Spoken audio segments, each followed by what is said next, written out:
Some believe it was a Stygian owl, or abnormally large bird mistaken for a monster that night.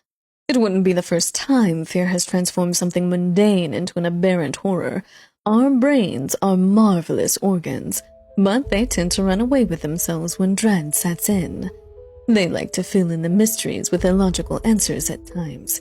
It is hard to trust our eyes, or our mind for that matter, when met with something startling in the darkest hours of night.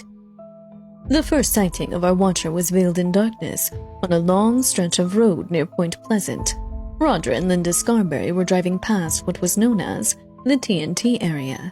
They weren't alone either. Their friends, Steve and Mary Millette, were also riding passenger in the back seat when they saw a peculiar creature.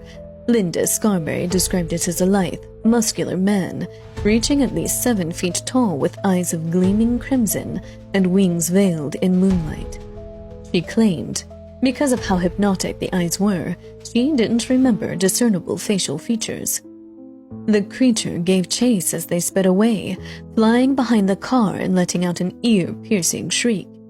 It chased them as far as the city limits before disappearing into the night. After giving their report to the police, more sightings of this creature around the city started to spread, and the local newspaper picked up the story. One even describing the eyes as glowing, like bicycle reflectors. Authorities brushed it off as an unusually large bird. A wildlife biologist at West Virginia University claimed it could have been a lost sandhill crane, yet the locals were not satisfied with the answer. People started blaming strange phenomenon, like electrical interference, unidentified objects in the sky, and beloved missing pets on the sightings of this mysterious creature. The sightings continued from November 15, 1966 to December 15, 1967, when the collapse of the Silver Bridge killed 46 people. Then he was gone. Some say that Mothman was there as a warning, an ill omen of disaster. Others say that his presence brings catastrophe. It isn't known what his intentions are or where he came from, but his legend lives on, and the sightings continue. Some even claim he was spotted in Moscow, Russia, right before the 1999 Russian apartment bombings.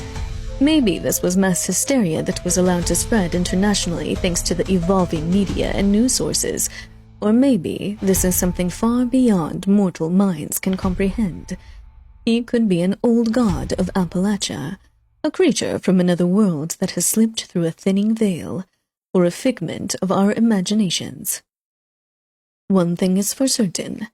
In the darkest of nights, the moth will always find the smallest light.